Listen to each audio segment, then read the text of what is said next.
You've really been at the bottom. Yeah, definitely. Sleeping on a sidewalk. I think it's as bottom as it can go, or sitting in jail cell, facing 30 years.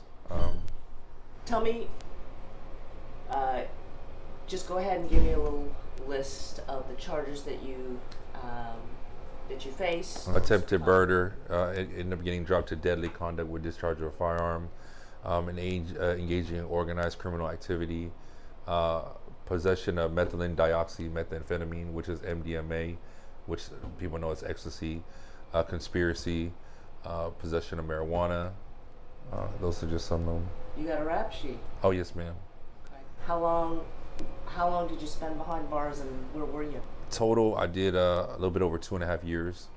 I did time Fort Bend County, Harris County, Beeville, Texas, Garza West, Darrington Unit, Holiday, Walls, Beaumont Federal Facility,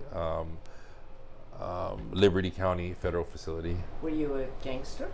No, ma'am. I never considered myself a gangster. What were you? A hustler. Okay.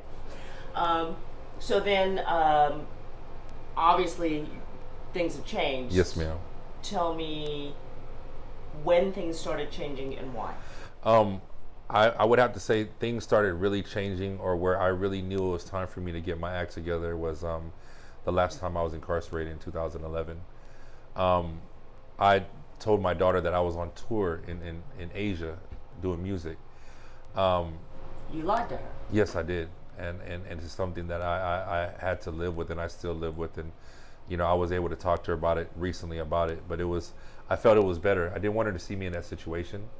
So during that time, physically, it was probably the easiest time of my life, because, when you're mentally prepared for that already, but emotionally, it was the worst. I spent so many days crying in my jail cell like a baby because, me and my daughter had been together since she was 3, just me and her. During that time, I would talk to her on the phone, and there'd be times she'll be crying and just telling me, I don't want you to make money no more. I don't want money.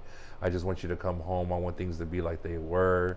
And that was when I knew that I couldn't spend any more time away from her.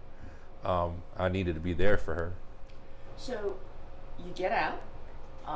You kind of do a music thing. Yes, ma'am. Didn't end up being your road. Yes, ma'am. But it did being your daughter's road, kinda. Mm-hmm. She's got some stuff going on. Tell me just kind of briefly about that. You were just messing around in the car? Definitely. We used to always just make little videos playing around with each other, while she's not paying attention, or she'll record me not paying attention. And all of a sudden, money in the cup holder? We had some money in the cup holder. She's dancing, making fun of me. And it caught on like wildfire. And it spread, like wildfire. And it went crazy. The world embraced her. And when I seen that, I was like, well, you know what? Let's let the world see what else you can do. And because she can rap like crazy. Like when she raps, and her memory is so amazing. She remembers everything. She listens it to one time. So we started making like these videos of her rapping, and it just caught on. And we've gotten so much love and so much good feedback from it. And so we're actually going to be releasing her first album and her first single within the next couple weeks.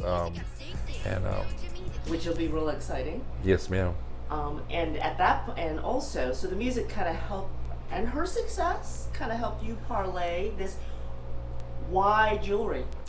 I love jewelry. Ever since I was younger, I feel like I was just infatuated with it. And one thing about me, if I like something or love something, I'm gonna learn everything about it. I would just hang out at jewelry stores when my daughter was a baby in a car seat. I'd carry her into my partner's store back then when he was my jeweler, and just hang out and just be annoying probably to them. They used to hate it, but by doing that, I learned so much. I picked up things that you can't learn in school, and from there, I kind of was just middlemaning, bringing jobs or putting together plays for him, and it kind of just happened.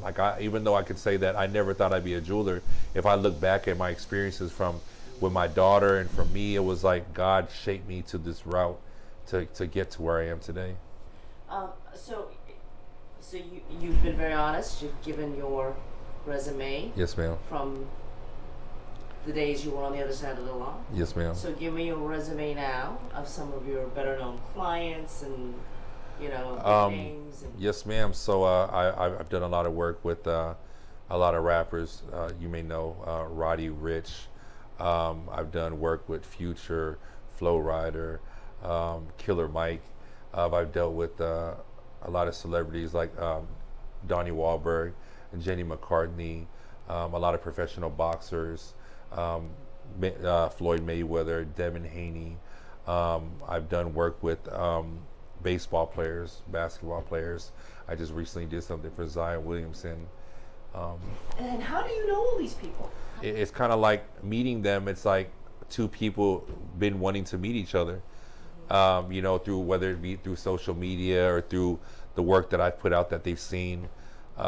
Pretty much that's how we connect with each other.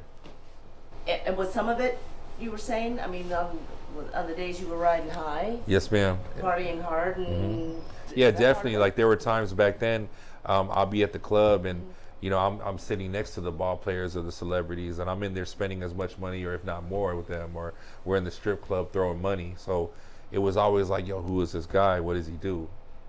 Okay. I've even have some celebrity friends of mine that know me from back then, and when I first became a jeweler, they would ask me like, so is this real? Like, you're really doing this, or is this just all smoke and mirrors? And I'm like, no, I'm really doing this. You know what I mean? They're like, I don't believe you. I'm like, no, for real. It took them a couple years to finally admit, like, yo, you're really doing this. I'm like, yeah, I am.